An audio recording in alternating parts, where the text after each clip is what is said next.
going on, folks? Episode 82. Come Lose It with Matt Duncan. We are back. We are back. God, I'm a little bit congested, so bear with me on this one today. But we're going to be, losing all kinds of things, where people are losing their masks out there. They're losing their fucking will to deal with this pandemic. It's tough. It's tough. I'm still coming down. I did a Costco shop yesterday. I hate going into that store. I repeat. I fucking hate going into Costco. I know there are people out there who love going into Costco. But God damn it. The problem with Costco is that there isn't one in every town. So if you got one in your town, you got people coming from all the fuck over into your town Costco. And that's the problem with where I live. Because we probably got people coming from Barrie, from Minnesville, from Aurora, from Richmond Hill. These motherfuckers are all coming down. Bradford. So it's always packed. It doesn't matter what time you go. I mean, the main reason I do have a Costco membership is for the gas. It's always cheaper than everywhere else, but sometimes it ain't really worth it being in that line because it is a long line and, it moves fast because, you don't got people going in and getting lottery tickets and snacks and jerky and all this shit. You pay for your gas at the pump and you go. There's nothing else to do. So it does move fast, even when you see those Costco lines. But sometimes the price ain't good enough. Sometimes I need that reserve gas pricing. Just up near my mom's place, I went to a reserve to fill up. That is a different gas price. I think I filled up at like $189. And everywhere else was like $2.15, something like that. And you're given the reserve money, which is good. Holy fuck, this reserve near my mom's. It's like just east of Belleville. There's just like this strip full of gas stations and full of pot shops. Gas stations, pot shops. I went with my mom. My mom was all excited because she goes there. She buys stuff, for family members who need THC oil and all this shit. And, she's always trying to get stuff for me there. And I always tell her, I'll go, fuck, I can't take this reserve shit. They don't got limits on this stuff. I can't have a chocolate bar that's 200 milligrams. I can't have it. I don't even want to shave that shit off, But they did have these little gummies that were 6.25 milligrams of THC. Now that is what I'm talking about. That's what I like. Because if, start there. Hey, you want 12? Take 2 kind of thing. And it's a lot cheaper. It's like $15 and you get like 30 gummies or something in it. That's going to last me forever. Because it's like I don't just pop gummies. I got to know my day is locked down. I got to know that there's shit that I don't have to do. I got to know that I don't have to be in a car and go somewhere to help somebody or do something. I can't drive on this shit. I don't do it. I ain't taking that risk. Driving's too important to me. I would never drink. I would never get super high. And when I was a kid, there was one time I drove stoned. And it was because I was having an anxiety attack. It was the start of my anxiety. And I panicked. And I remember I drove home from a friend's house and it was scary. It was scary. I did not feel good. Regret doing that. Haven't done it ever since. Thankfully, nobody was hurt. Thankfully, I wasn't driving. But, I was driving pretty goddamn good. I'll tell you that. Because I was, hyper focused. I think it helped distract me, but fuck. It sucks when you're learning about your anxiety and you don't know what it is. That's like the worst part about it. You have to get to know it. Yeah, you got to get to know all the ins and outs of your fucking anxiety so you know how it rolls. And then you know how to fucking deal with it. And I've gotten a lot better through trial and error with my anxiety. It's been a rough 20. Let's put it that way. But you can get through it. You can manage it. And it's just this thing that fucking happens. You just got to deal with it. It's not going anywhere. You just got to fucking deal with it. And that helps me. Okay, so as we're talking about the weed stuff, I do have to do a bit of a correction from the last podcast, 81. You heard me talking about David Suzuki, the famous environmentalist in Canada, David Suzuki, selling CBD gummies, embroiled in a lawsuit with Kevin O'Leary from Dragon's Den. And I'll tell you something. I fell for it. It was fake. I'm sorry I put it out there. I hope you didn't look for it. You know, I think I told my mom, who's the wrong person. She's a scam master general. I think she forgot about it, though. She didn't look into it. It's fucking fake. I will post David Suzuki's response to it that he has on his website. You can read it. It's actually a pretty nuanced thing where, you know, he's talking about just how misinformation, how it's such a problem with the internet. And no, he's not selling CBD gummies. But it's like, you know, this shit is the new this shit is the new pickpocket. You know what I mean? Because pickpockets aren't the same thing anymore. People aren't carrying their wallets in their front pockets or their back pockets anymore. You know, everyone's in tune with that now because of the internet. It's like, we got these are the new pickpockets. These people that are fucking with you, trying to get you to give them your credit card and stuff like that. I'm so fucking tired. Like, I am technologically savvy and I can't imagine what it's like. It's hard for me to keep up with this shit. It's hard for me to, you know, see these texts and stuff from Costco saying I got this or that. When you're like on the site, it seems to happen, or you know, you've got it on your mind already that I need to, you know, I was going to Costco. As soon as I got back from Costco, I'm getting like these 2% fucking scam texts. You know, get your 2%, whatever the fuck that is. I don't know if it is, I don't know if it's not. I don't know. But like, you can't trust anything. I get a text. I get random texts. I just delete them. I don't even fucking look at them. I try not to even open them. But this fucking Suzuki shit, I fucking fell for it.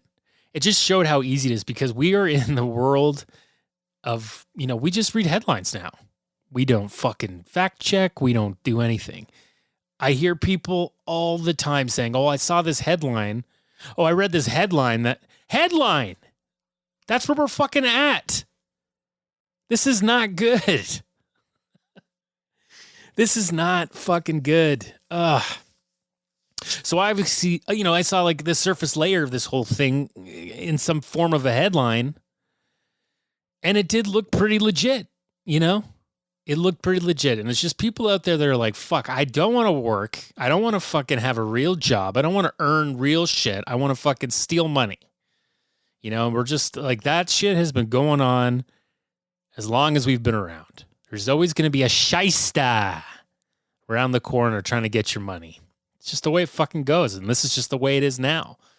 So if you fucking were looking for David Suzuki gummies because of me, I am sorry. With a Canadian S. Sorry. I am sorry. Make sure to check your sources. There are no gummies. There are plenty of gummies out there in the world that I'm sure David Suzuki would love to try because he does have the arthritis. I know that. Maybe he does, but he's not fucking, you know, making his own brand. He's like in his 80s. What is he going to start a weed company? What the fuck was I thinking? All of a sudden. And I will say that it did raise some red flags when all these Canadian celebrities were giving testimonials. I was like, okay, Celine Dion, Bryan Adams, is this like, it's like they Googled Canadian celebrities and just picked the top 5. Mike Myers? Wow. All these Canadians are just coming out to support David Suzuki. What are you going to do? Well, needless to say, I didn't even come close to buying or throwing a credit card on that website. Did not even touch it. But this is apparently this article that he posted was from October, so this has been shot down a long time ago, and it's still out there. And if it fooled me, it's fooling other people. That's all I'm going to say there. So we are in this funny phase. We are just before, we're like mere days away from the start of summer. We're in like an El Niño right now. It's like the coldest Canada has ever been at this time of year because of El Niño. Sometimes it's a Niño, and sometimes it's a Niña. That's what we're dealing with climate change. Sometimes when Mother Nature gets a little fancy on the dance floor. So we got the El Niño, and you know what? I don't mind the cool weather. I don't mind it. I don't mind it because, you know, in July, it's coming. It's coming when there's this horrific couple weeks where it doesn't feel right how hot it is in this part of the world, you know? Makes you sick. Had just like a lot of Julys where you got to just stay inside. You got to stay inside or you got to stay in the water somewhere. So the COVID Alert app is now done. If you've got the COVID Alert app, if you downloaded it, if you had it on your phone, you were exchanging the Bluetooth or whatever the fucking codes with the other people who had it. Huge failure, apparently. They stopped working, so I deleted it from my phone. Apparently, only about 6 million Canadians downloaded this app, and only 57,000 people used the app when they were positive and like confirmed that they were positive. So only 57,000 over, 3.5 million people who got COVID so far that we know. Only that many, 57,000 flagged themselves as positive. So huge fucking failure for that. I'm sure it was using a lot more battery power on our phones and shit. So I'm glad it's gone because, you know, we ain't in this shit together. That's proven. We ain't in this shit together. Everybody is either done with it and willing to just, you know, oh, well, I'm hearing enough people are getting COVID, so I guess it is just a little bit of a fluey dewy that you get. But I don't think that's it. I think people are still getting long COVID. I think that this virus is doing shit that we don't, you know, it's going to have future implications on us and our bodies.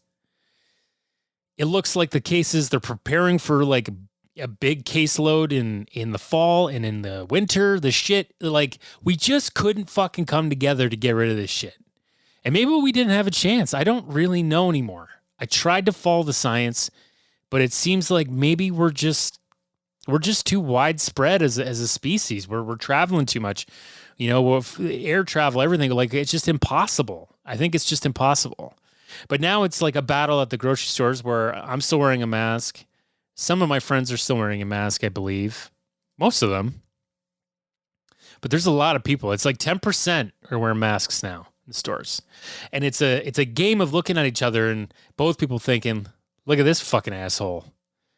But I will say, the people that are wearing a mask, there's some, you know, misconception that people who wear masks want this to keep going. And that's not true.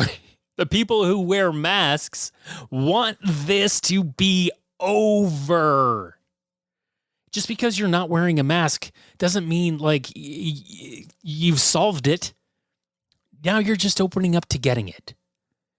I'm seeing a lot of old people out there. No masks, like old people. They're going to get this shit. It's going to get in their lungs. They're going to get fucked. It's too bad, but that's the way fucking humanity's going, right? What the fuck else can we do? All we could do is celebrate the people with the beautiful birthdays. We've got some big birthday things going on today, okay? Richard Madden. Yes, you remember him. He's 36. He was in Game of Thrones. I think he was one of the brothers who died at the Red Wedding. If you remember the Red Wedding, I think he was king at the time. Was a while ago. Kim Dickens, the great Kim Dickens, is 57. Deadwood fame, Sons of Anarchy, Treme. She's fucking awesome. She's on that new zombie show too, Fear the Walking Dead. She was on that. Don't know if she's still on it, but fantastic actors. I really like Kim Dickens. I love my Deadwood gals. Isabella Rossellini, she's 70. Remember that goddess from the past?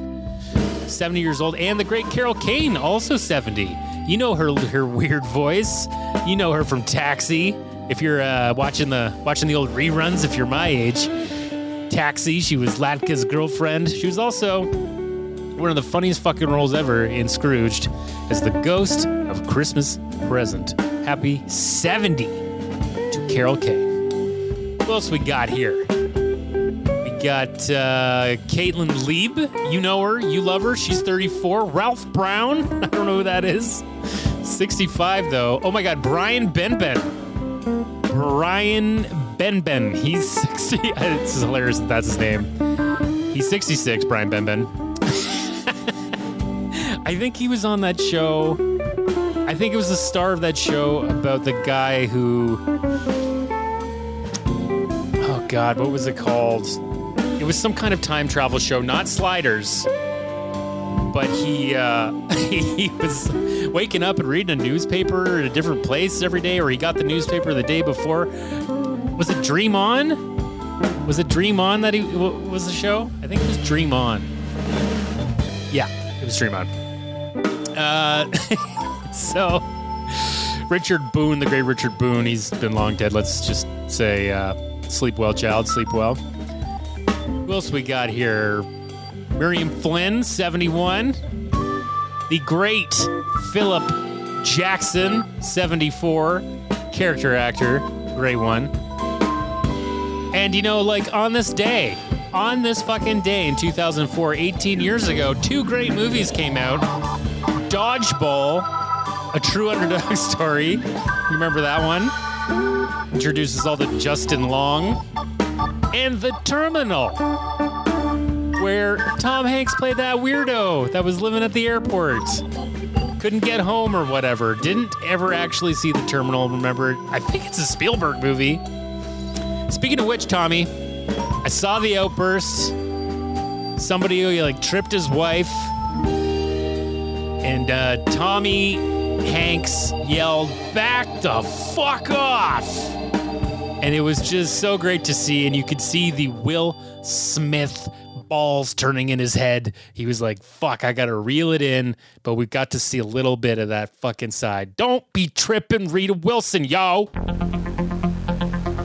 Fitness update. Okay, fitness update, here we go. You know, my routine is still fucking off, I'm not gonna lie. Look, I was away for about a week. Was up at my mom's she's gifting us this old tin boat with a little motor. And I was just supposed to go pick it up and take it home and then take it to my wife's cottage. And that's where it lives now. So I have a boat up there, just a little tin boat we can fuck around with. And it was just one thing after another. You think like getting a little tin boat it's not going to be a big fucking deal. Pretty much had to rebuild the trailer. Wheels were fucked. Lights were fucked. And then it just was like exhausting. So I didn't have any time to do anything. And I've been doing lots of labor. I've been doing a lot of outdoor labor. I'm wearing the Apple Watch. It's pinging. It's popping.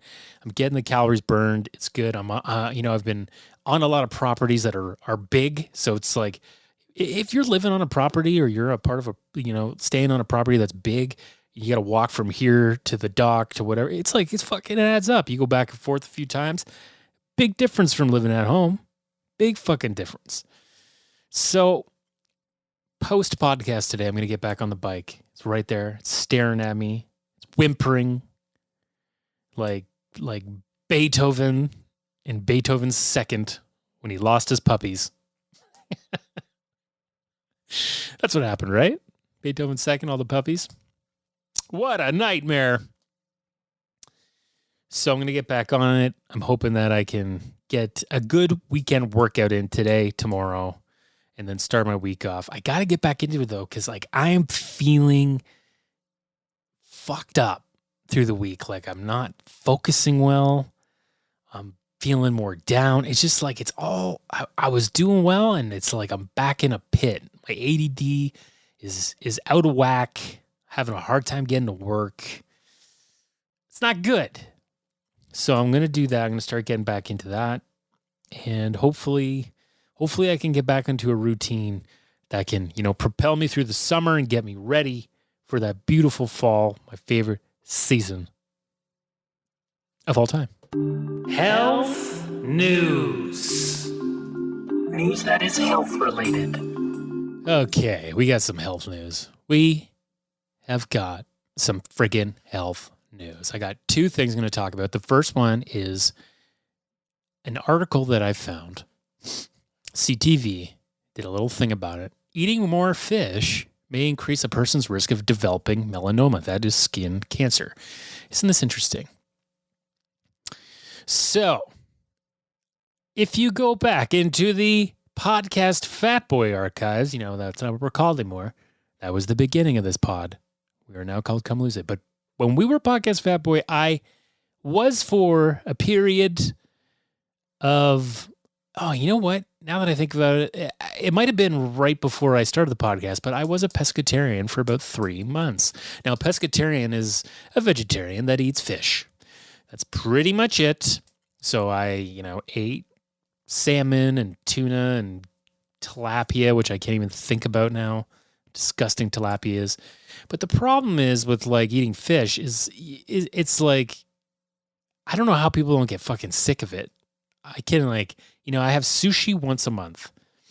That's my fish, but we don't really eat salmon in here. We're not tuna can people that much. It's rare. Don't eat a lot of fish anymore. If I need omega-3s, I take the fucking supplements. You know what I mean? Take the fucking supplements. Take the vitamin D supplements. Take the omega-3s. Eat some eggs, whatever. I'm just not into fish. Fish is grossing me out more and more. Just not digging it. And the problem is that you've got these biphenyls, you've got dioxins, you got arsenic, you got mercury in these fish. The bigger the fish, the more there is in it. And let me tell you, tuna is a big ass fish. Salmons are pretty fucking big too. So apparently all this shit in it is like going in your body, and there's some association between the contaminants and a higher risk of skin cancer. Now, more studies need to be done on this, but it's just kind of like I have this constant gut feeling about fish these days that we really shouldn't be eating a ton of it, because it's like the oceans are so fucked up and polluted. We've fucked up the oceans, so we've ruined fish. So you really have to have small amounts of it, because every time I think about eating fish, I'm thinking about the fact that I'm also eating mercury and all these other fucking like arsenic and all this shit. I'm thinking about it. So people in this study, participants whose median daily tuna intake was 14.2 grams had a 20% greater risk of malignant melanoma and a 17% risk of stage 0 melanoma compared to those whose median intake was 0.3 grams. And I think like a fish, like a portion of fish that you usually get is about 140 grams. Okay? 140 for a piece of fish. So if people are eating 14, what the fuck? Is that just the average? Or are people having like a finger sandwich of fish every day? I'm just, I ain't into it. Yeah. It's just going to cause more problems. Fish are just like, they're now like, they've got plastic in their gills and shit. Like they're like starting to evolve into like these weird plastic evolved creatures where it's like passing down and shit. It's like become part of their DNA or some shit. I don't know if that shit's true, but they're riddled with plastic one way or the other. We all know that. Moving on to the next health news I want to talk about Ramsay Hunt syndrome. Ramsay Hunt. Have you heard of it before? You've heard of something that's a little bit like it, which is called Bell's palsy. Justin Bieber right now had to cancel all his concerts because he's got Ramsay Hunt syndrome. And I watched the video of him kind of talking about it on his Instagram. You know, here he is. What's been going on?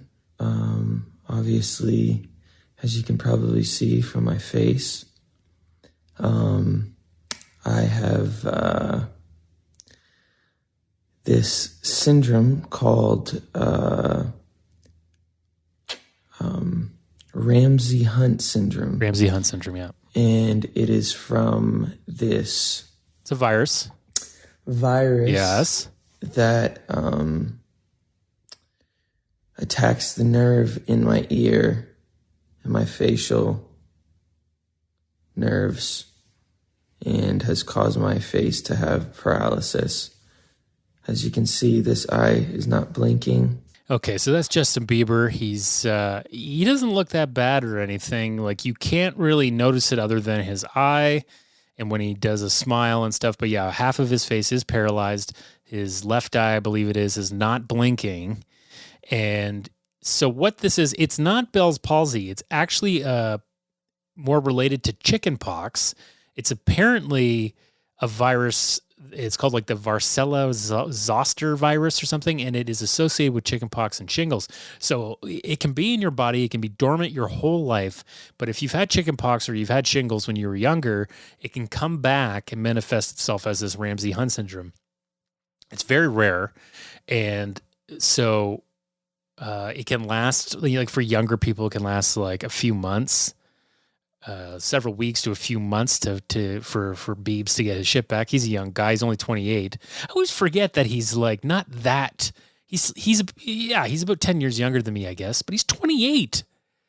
He's not like a 16-year-old kid anymore. He's almost fucking 30. Like, God, crazy. But he's got the Ramsay Hunt. So like people were pissed. People were mad that he was canceling his concert. So he had to fucking do a video being like, check out my eye. It doesn't blink.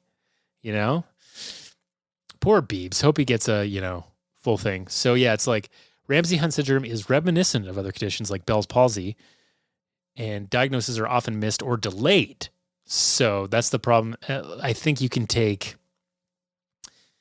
some corticosteroids, stuff like that, to help with it, to help stimulate the nerve in the ear, but it seems like, yeah, it's more shingle related because you can get like the painful rash and stuff around your ear, and you have to be careful of corneal abrasion because you're not blinking, so you got to get some fake tears. And Justin, I got to say, you either patch that motherfucker shut or you got to get some fake tears. You got to get the fake tears in there or you're going to fuck up your eye. Yeah, that's a scary thing. I've had a friend who's had Bell's palsy. It's definitely a scary thing. I had chickenpox as a kid, so if you had chickenpox, there's always a chance that this thing could come back. This thing could fucking manifest as Ramsay Hunt, and I really don't. Fuck. I mean, you just gotta deal with it, man. You can't. There's nothing you can do if that virus is in there. If it's fucking dormant all these years. And it wants to come out, you just got to let it fucking come out and deal with it. Hopefully it goes away. Hopefully it's not, long term. Hopefully the Biebs can get back to singing and dancing and blinking. But, just another thing to worry about. Another virus, You never think about all these things as viruses. Like I never even as a kid thought of, chickenpox as a virus. I just thought it was like this thing. I just thought it was a thing that everyone got. And is that what COVID's like now? Is COVID like chickenpox? Or it's like have COVID parties, bring all the kids over. Don't worry, you don't need to do that. Your daycares are doing that anyway. But yeah, just if you're having any issues like that, I would say as always on the podcast, as I say, go to a doctor. Don't wait. Get it checked out. I do have a cousin's husband who has shingles for the second time in like 3 years. This guy cannot shake shingles. He's a shingle maniac. So it's not funny. It's not funny. I know. I don't want to get shingles. It seems very something I would get.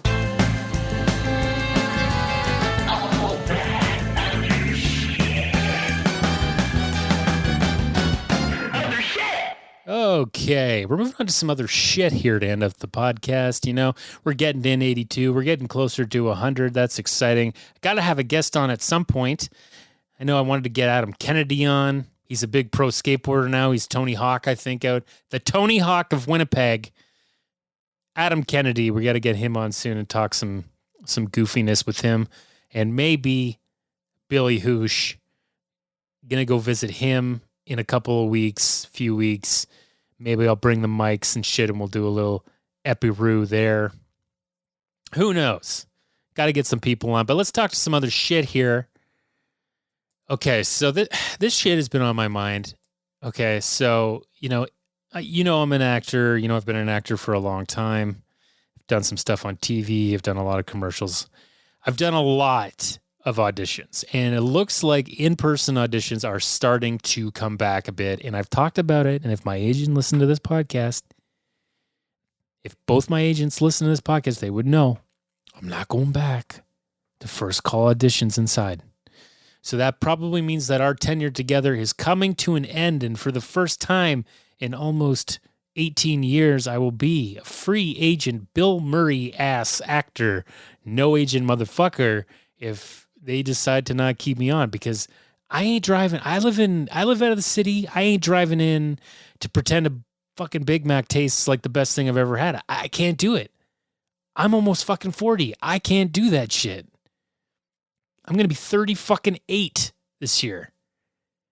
I can't be fucking doing the commercial game into my 40s. And I'm competing, and I know guys that are in their mid 40s, creeping into their late 40s, still doing this shit. God bless them. But everyone's got their own path. And I've got such a good routine going now for the self-tapes. I'm going to play a little something from a round table here. This is a crazy fucking round table, by the way.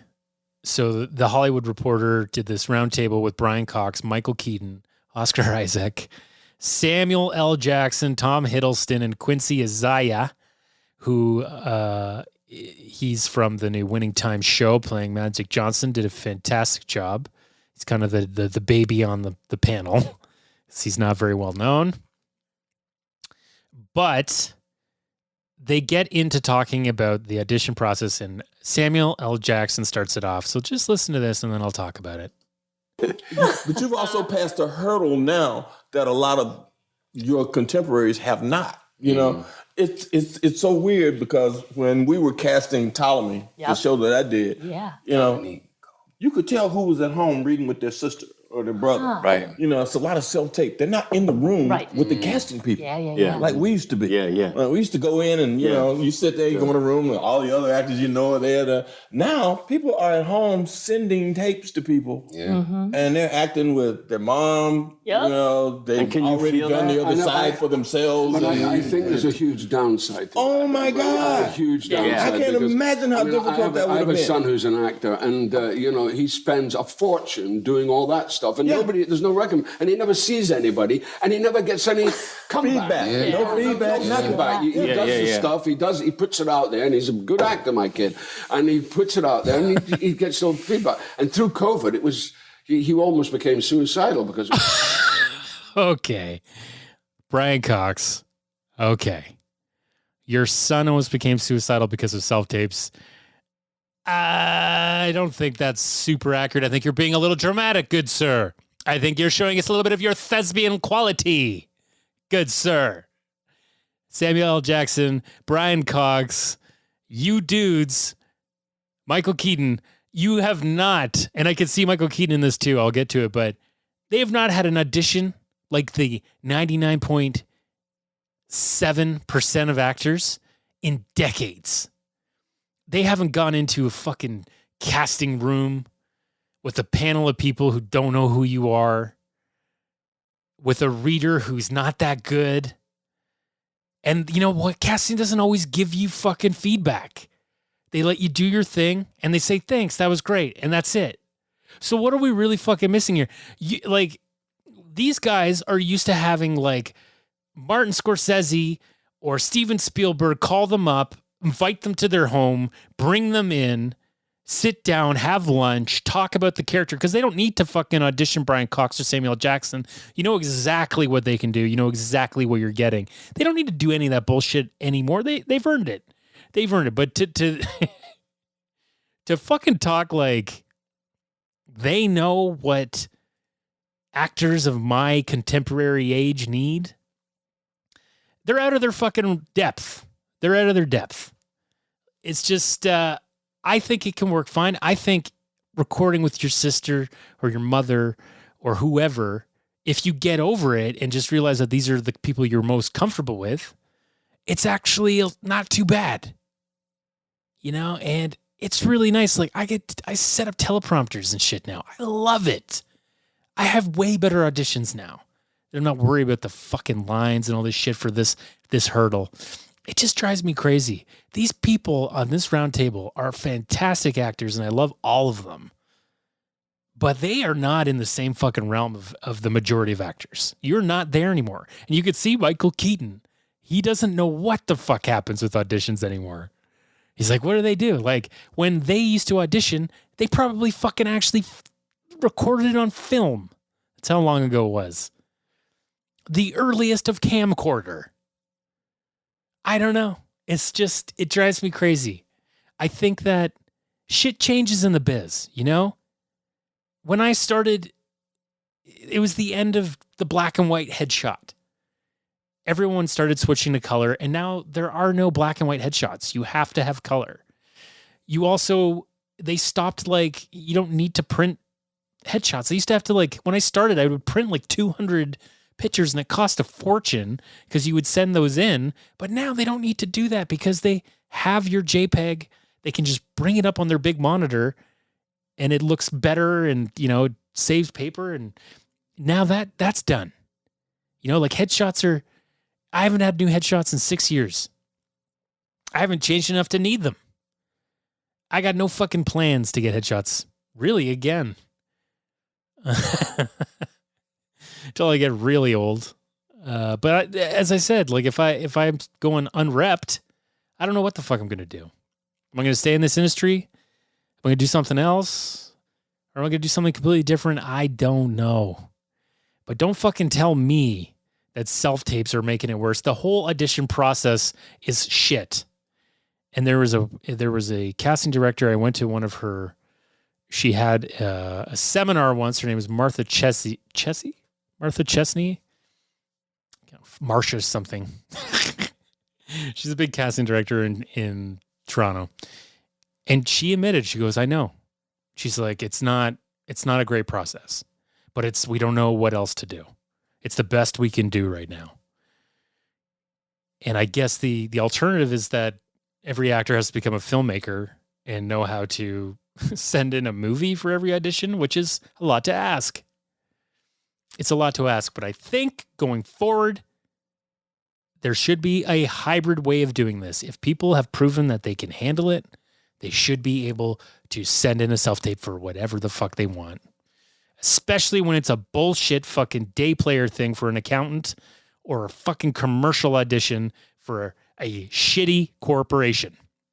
So, the last thing I'll talk about, the plug master general is back in the news. He is getting sued for $258 billion. This fucking guy, his fucking Twitter deals all stalled. I knew he was just fucking being a dick about that. Like, he's probably not going to end up buying it. He'll be like, yeah, well, all the bot accounts or something, we couldn't agree on the bot account. And he won't do it. He won't do it. He's just puffing out his chest because they're all the same, these fucking guys. But he's getting sued for $258 billion by a Dogecoin investor who accused him of running a pyramid scheme to support the cryptocurrency. And, you know, I remember I used to follow him on Twitter, and he was always, you know, touting Dogecoin, which is a worthless fucking thing. Like, I bought $10 of it. I bought 169 shares of it, or crypto, whatever the fuck the terminology is. So I currently own it, 169 shares. And I did it because I'm like, this guy won't stop talking about it. And he has such influence that maybe he will jack it up. So maybe that, you know, what if the, 5 cent Dogecoin went up to $1,000? then I would have $169,000, for $10. So you know what? I just was like, it's $10. So I did it. But yeah, so he's getting sued. He's apparently like, there's people that work for SpaceX and stuff that like released a letter being like, he's an embarrassment to us. He's supposed to be the like head of this company, the spokesperson, the face of this company. And he's just like constantly embarrassing on fucking Twitter. It's true. It's true. Cause that's all he is. He's just another fucking, he's the same fucking thing as what's his fuck on Amazon, Jeff, He's the same as fucking Jeff. So yeah, I don't know. I try to understand the crypto. My wife is really into it. She explains it to me very well, but I still have a hard time. And I still believe with the little that I know, until it is as simplified as possible, until I can go to a Canadian Tire or a Tim Hortons and tap my phone and pay with Bitcoin, it ain't going to get super widespread. It's always going to be this kind of underground fucking thing. It's got to be simplified because it's too fucking crazy. I don't understand it. All I know is that I bought $600 of it when it was worth $74,000 American, and it's now worth 26. So you do the fucking math there. Not so good, but because it's such a small amount, I'm just letting it ride because all these fucking crypto people say that it's going to come back and all this shit. Might take some time. Might take some years. I'll just leave it in there because if I get her back up to 600, if I get her, 1,200, if it gets up to $2,000, I'll fucking pull it out. Fuck it. Because I just wanted to kind of test the waters and see how all this shit worked. But I'm keeping it in there until I get my money back. I'm putting it in there until I get my fucking money back. Plugmaster General, get your lawyers ready. You're in trouble, pal.